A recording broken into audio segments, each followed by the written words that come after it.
Hello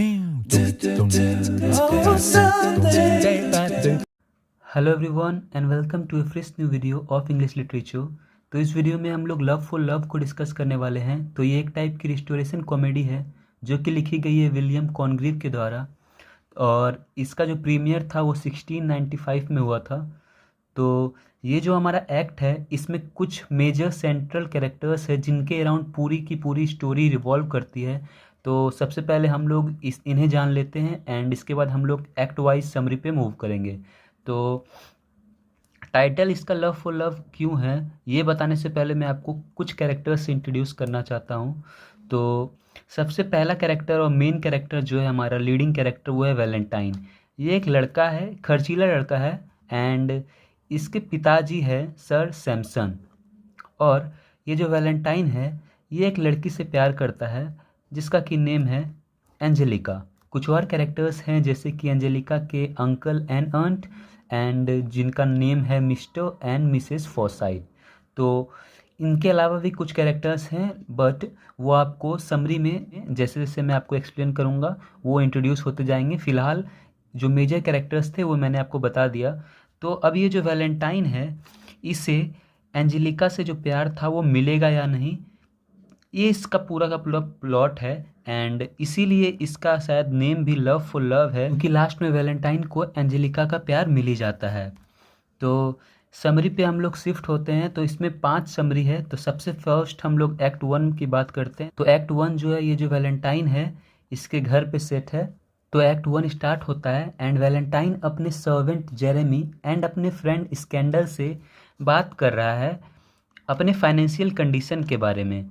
अब इसकी जो फाइनेंशियल कंडीशन है वो यूँ तो काफ़ी अच्छी है क्योंकि वो एक वेल्दी फैमिली के घर से आता है। इनके जो पिताजी हैं वो काफ़ी अमीर हैं, बट क्योंकि ये काफ़ी खर्चीला है एंड ये अपना सारा का सारा जो पैसा है वो खर्च कर देता है इंटरटेनमेंट में एंड लड़कियों पे।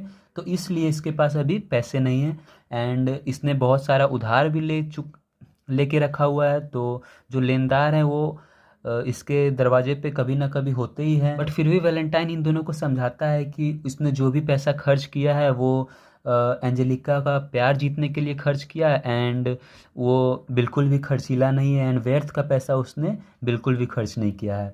अब वैलेंटाइन ने एक नया काम स्टार्ट किया है, उसे अब बुक पढ़ना काफ़ी पसंद है।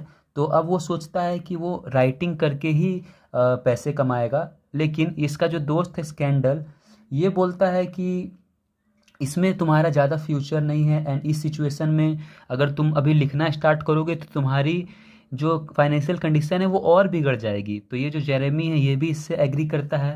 जैसा कि मैंने आपको पहले बताया कि ये जो वैलेंटाइन है इसने बहुत सारा कर्ज भी लेके रखा है। तो हाँ, हमेशा टाइम टाइम पे जिससे इसने पैसा लिया वो इसे डिस्टर्ब करते रहते हैं। अब इसके जो पिताजी है सर सैमसन ये क्या करते हैं, ये बोलते हैं कि मेरे पास इसका एक रास्ता है, एक सॉल्यूशन है।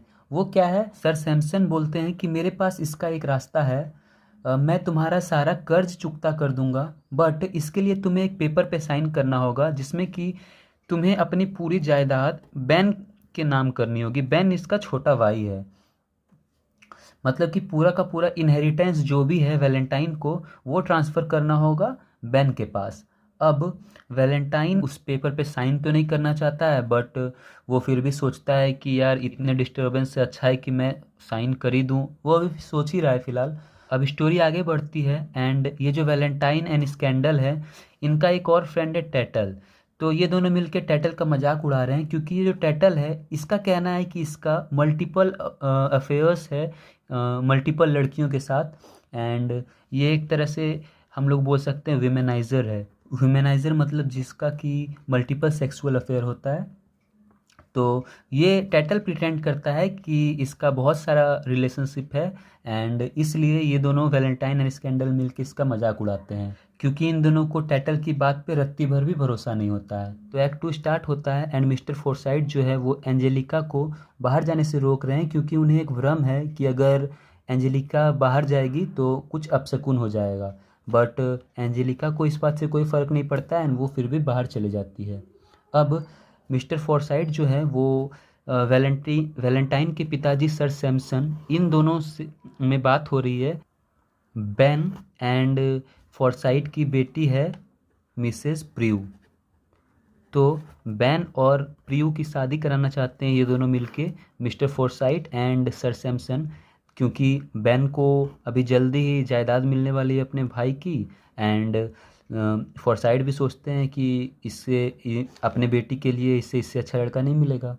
अब मिसेस फॉरसाइट जो होती है यानी कि एंजेलिका की आंटी, वो उनकी बहन होती है मिसेस फ्रेल।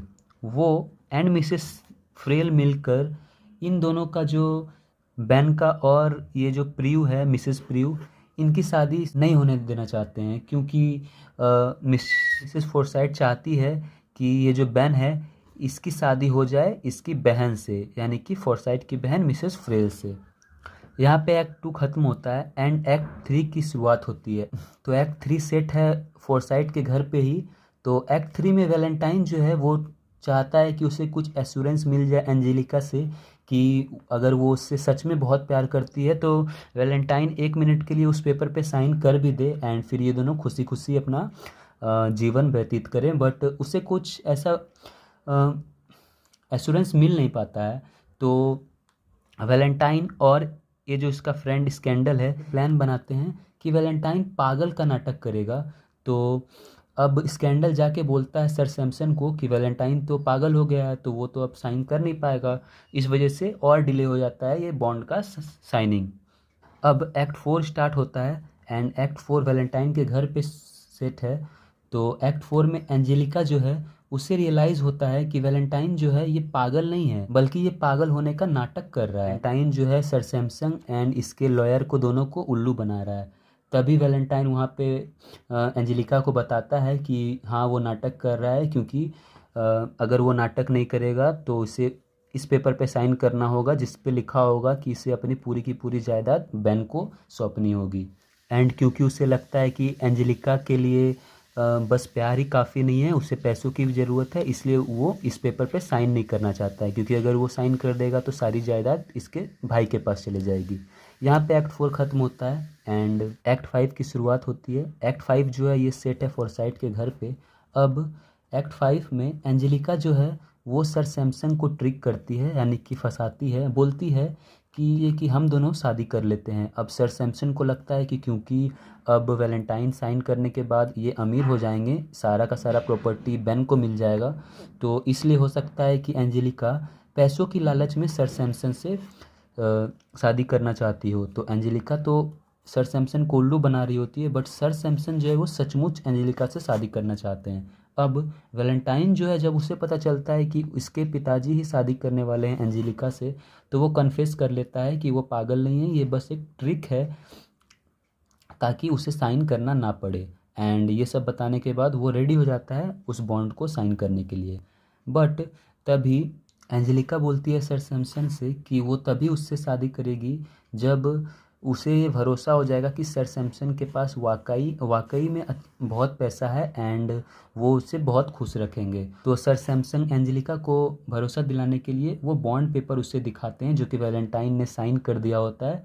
एंड वो उसे बताते हैं कि देखो अब सारी की सारी दौलत मेरे छोटे बेटे को ही, यानी कि हमारे पास ही पूरी की पूरी जायदाद रहने वाली है। एंजेलिका उस पेपर को अपने हाथ में लेती है, चेक करने लगती है एंड उस पेपर को फाड़ देती है।